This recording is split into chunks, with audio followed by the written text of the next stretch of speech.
ấy thì đùm chưa với anh mình không chữa đâu ạ phân mà trong lửa nữa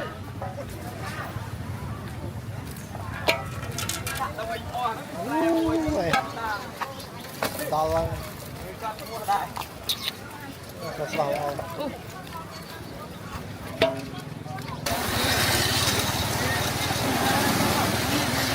đó rồi chỗ ơi ô quay vào đây yeah spend with bud bàn mấy trôn mua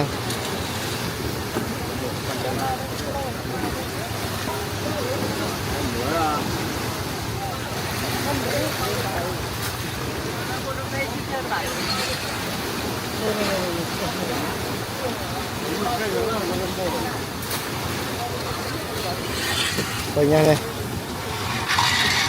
nó spend it rồi spend đằng oh no tì bà đây bay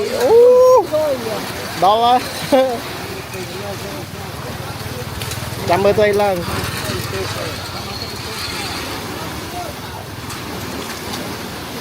đó là bay bay spend bát này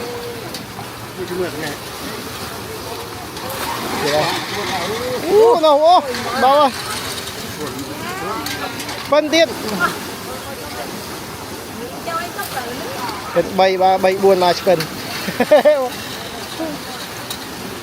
đó là lần thì hiền lần được nè cái này được nè nè spend được tiền nào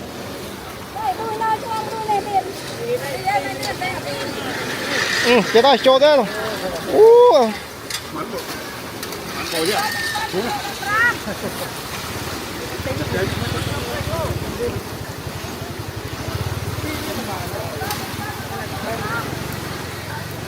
mua hàng tuôn, một vài cân tuôn.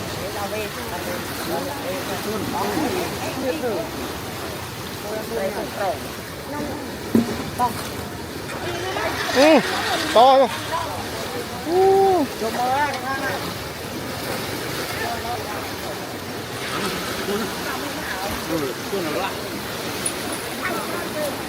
Vâng. Dạ, nghe.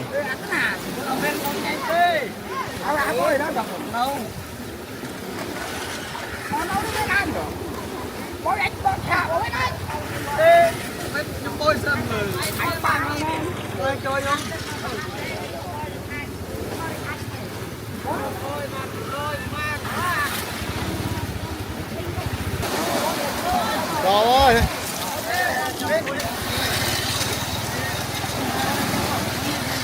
Đó rồi, chú ơi. Ô, quay vào đây. Rồi.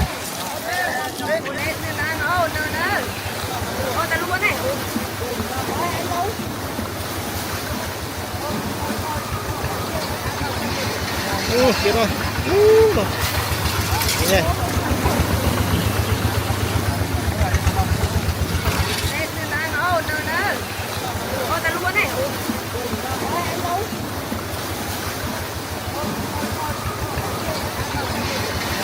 Kia rồi.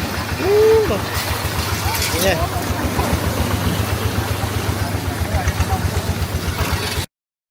បាទជម្រាបសួរពុកម៉ែបងប្អូនទាំងអស់គ្នាបាទទាំងក្នុងប្រទេសនិងក្រៅប្រទេសទាំងអស់គ្នាពុកម៉ែបងប្អូនបាទថ្ងៃនេះខ្ញុំបានមានវីដេអូមួយទៀតហើយបាទមកចែកជូនពុកម៉ែបងប្អូនទស្សនាផងដែរបាទហើយវីដេអូនេះផងដែរគឺខ្ញុំបានមកផ្តិតនៅសំណង់ពេកចំណងពុកម៉ែបងប្អូនបាទហើយនៅថ្ងៃទី25ខែ10ឆ្នាំ2025យើងហ្នឹងពុកម៉ែបងប្អូនបាទហើយនេះជាសកម្មភាពពុកម៉ែបងប្អូនយើងបយច្រៃពុកម៉ែបងប្អូននៅសំណង់ពេកចំណងផងដែរបាទគឺថ្ងៃហ្នឹងបយត្រូវមែនទេពុកម៉ែបងប្អូនអើយបាទមកបយដល់កហើយពុកម៉ែបងប្អូនឆ្ពិនក៏ឆ្ពិនរៀលក៏រៀលឆ្លាំងក៏ឆ្លាំងពុកម៉ែបងប្អូនអើយបាទចឹងក៏មានភាពសប្បាយរីដែរបាទมันខុសពីខាងសឿទេពុកម៉ែបងប្អូនបាទចំណោមក៏ត្រីដណាក៏ត្រីដែរដល់នេះហើយដល់ខែនេះហើយពុកម៉ែបងប្អូនបាទធ្លាក់ខ្យល់ក៏ធ្លាក់មកបាទហើយពុកម៉ែបងប្អូនយើងក៏បាទនៅខាងចំណោមបាទអូនេះបយពុកម៉ែបងប្អូនបាទនេះដល់កយឆ្ពិនផងរៀលផងពុកម៉ែបងប្អូនអើយបើពុកម៉ែបងប្អូនបាយអាចមកមើលផ្ទាល់បាទគឺមើលទៅដូចល្អមើលពុកម៉ែបងប្អូនបាទហ ហើយវីដេអូនេះផងដែរបាទបើសិនជាពុកម៉ែបងប្អូនបាទទាំងអស់គ្នាបាទពេញចិត្តនៅវីដេអូរបស់ខ្ញុំបាទសូមជួយចុចនៅប៊ូតុង Subscribe ម្នាក់មួយផងពុកម៉ែបងប្អូនបាទហើយខ្ញុំនឹងធ្វើវីដេអូថ្មីដើម្បីចែកជូនពុកម៉ែបងប្អូនបាទទស្សនាបន្ថែមទៀតដែរពុកម៉ែបងប្អូនបាទចឹងពុកម៉ែបងប្អូនទាំងអស់គ្នាបាទចង់ដឹងថាតើវីដេអូរបស់ខ្ញុំបាទបន្តទៀតសកម្មភាពរបស់ពុកម៉ែបងប្អូនយ៉ាងម៉េចយ៉ាងណាបាទសូមពុកម៉ែបងប្អូនបាទតាមដានទស្សនាដូចទៅបាទហើយមួយវិញទៀតបើសិនជាខ្ញុំបានអធិប្បាយទៅនិយាយទៅមិនបានក្បោះក្បាយក៏សូមអធិស្ឋានពុកម៉ែបងប្អូនពីចម្ងាយផងដែរបាទអញ្ចឹងពុកម៉ែបងប្អូនបាទតាមដានសកម្មភាពបាទពុកម៉ែបងប្អូនយើងបាទខាងអ្នកចំណោមទាំងអស់គ្នាពុកម៉ែបងប្អូនបាទនៃការបោយត្រីម្ដងពុកម៉ែបងប្អូនបាទហើយទឹកនេះក៏ស្រកខ្លាំងណាស់ដែរពុកម៉ែបងប្អូនអញ្ចឹងទស្សនាដូចទៅពុកម៉ែបងប្អូនបាទ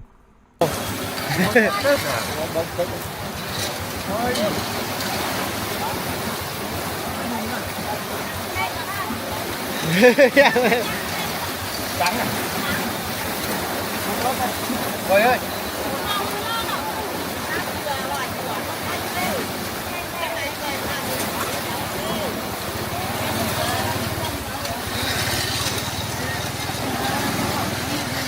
đó rồi chú ơi ô quay vào đây đó rồi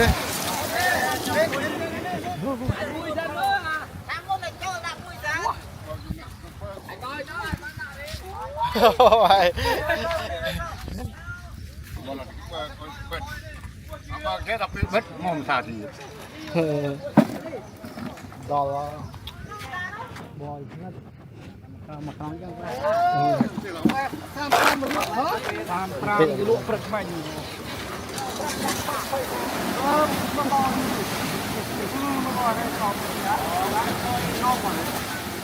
Thế à, biết anh lên bùa chưa?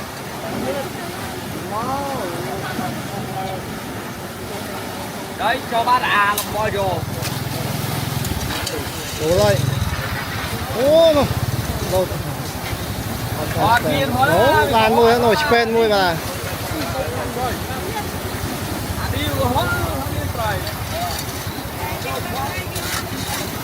Thằng này trôi chiềng. Đưa tiếp đúng rồi hay thằng lượt bò lên cần mưa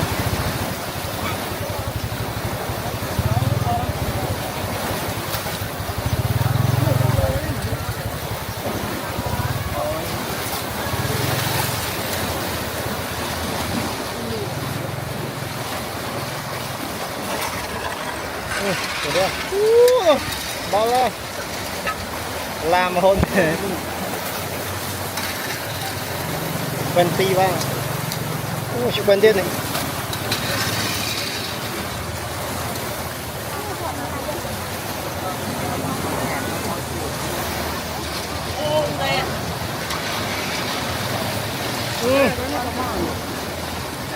bao lo quen tiên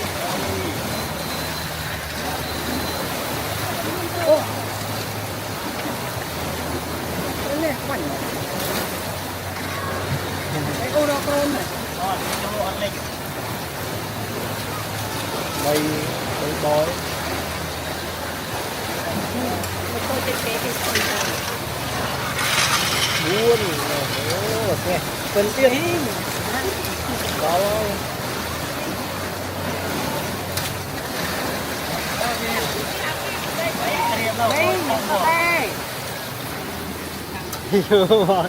không không trú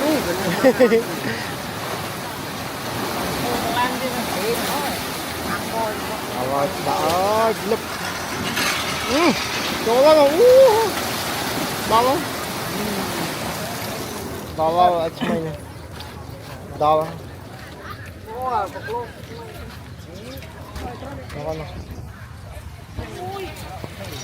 mấy bon bòi mà không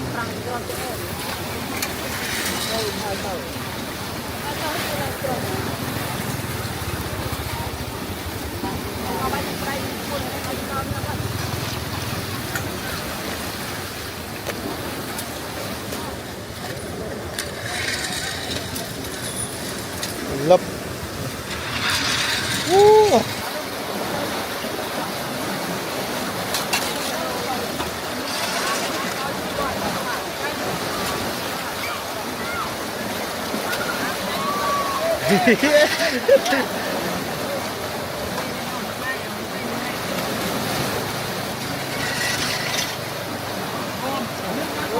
đây bên đây cái chỗ này thì không ra rồi.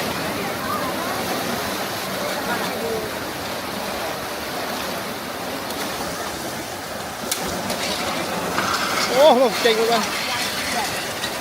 đâu đâu rồi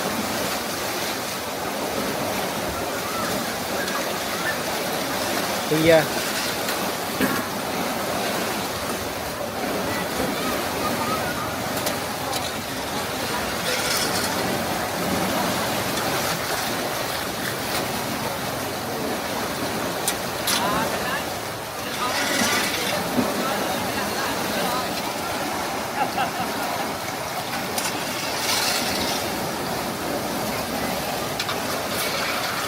lột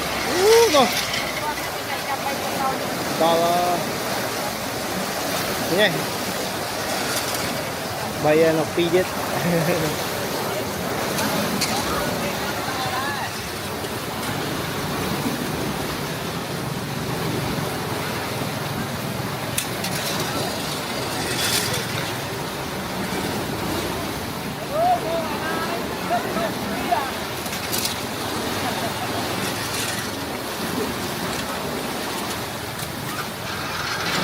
rô nữa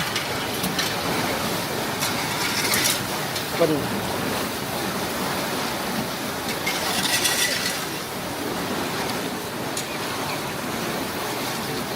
này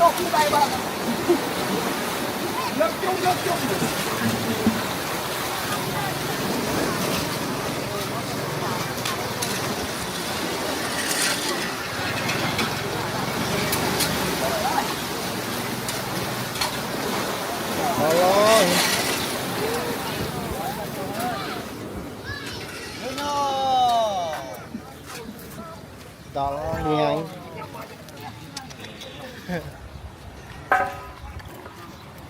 yeah. Đó bên con đi con bắp bói một cái thang Bên anh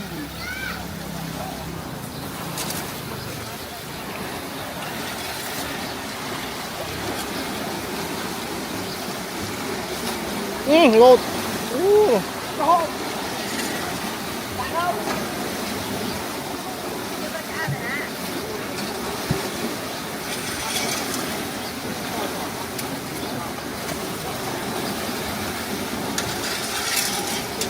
này cái này một phần đậm đó mà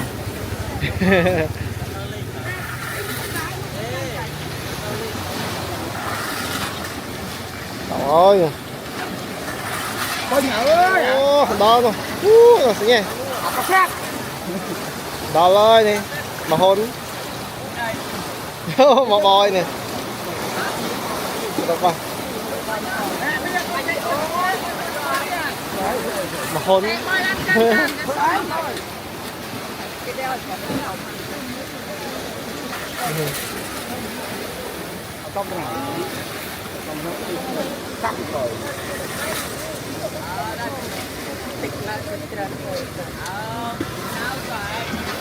cái đó này để khai cái boy này chơi này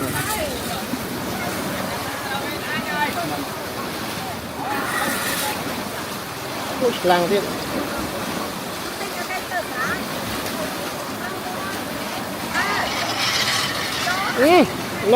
nó nè này nó nè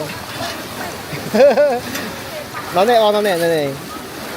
đó rồi này lang yeah.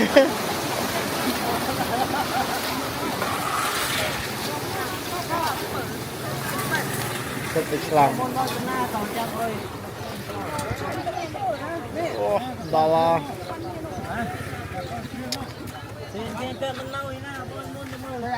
Slang cái slang, spin cái spin. Lên nhau. Ê, cái nhau nó clear rồi nó mang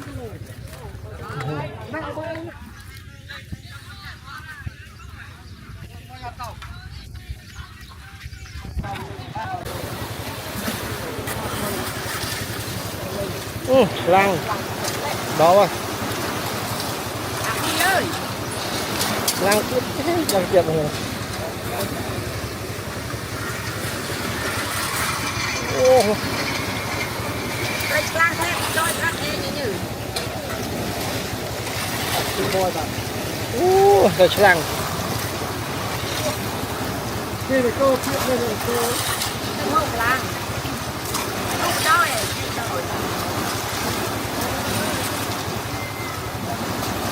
rồi lăng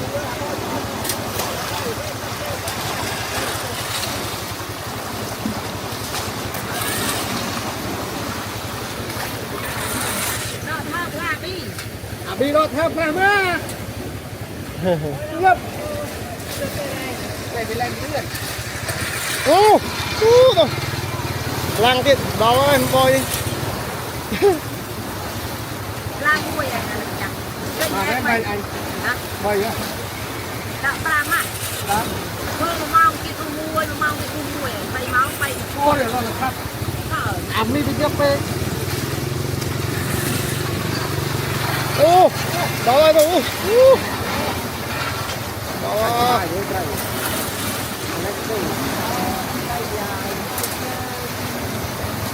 đó rồi nè ra chạy rồi mưa bị khơi gì mưa khơi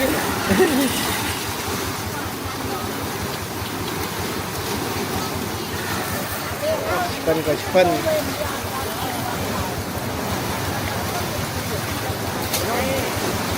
lên lên ô nè nè ô ta luôn này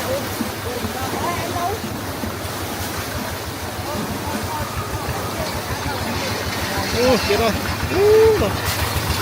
này đó đó là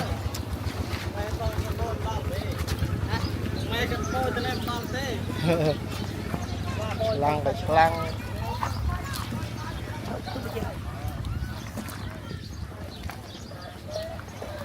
không lo cần nó sẽ sập ra ôn lên đi mà này Bên môn kỷ. mưa nhanh ngon đó rồi vô bòi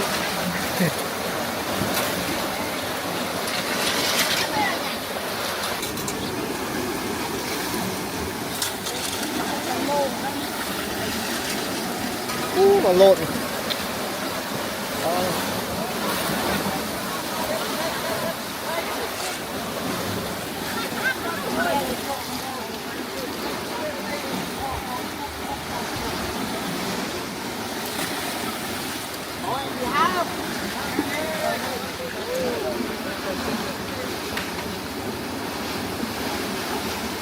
món nào ta đâu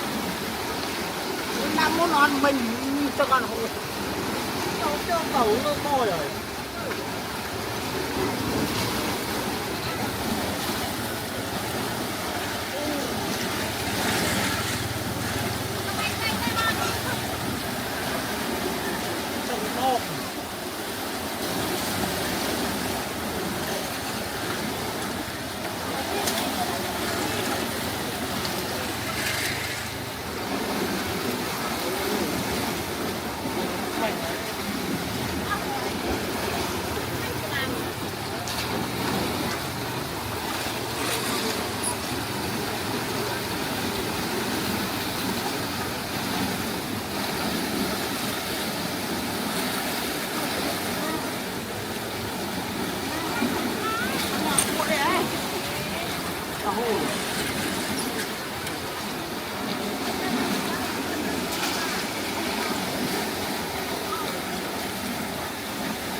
có cái cuộc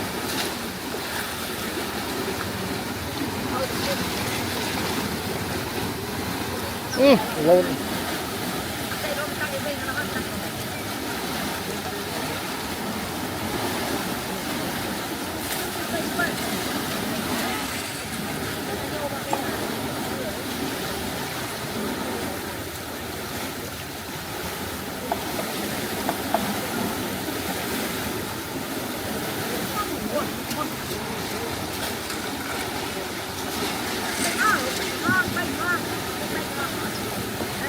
ô là hú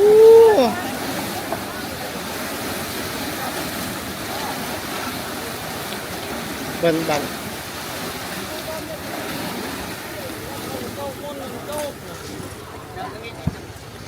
ô này đã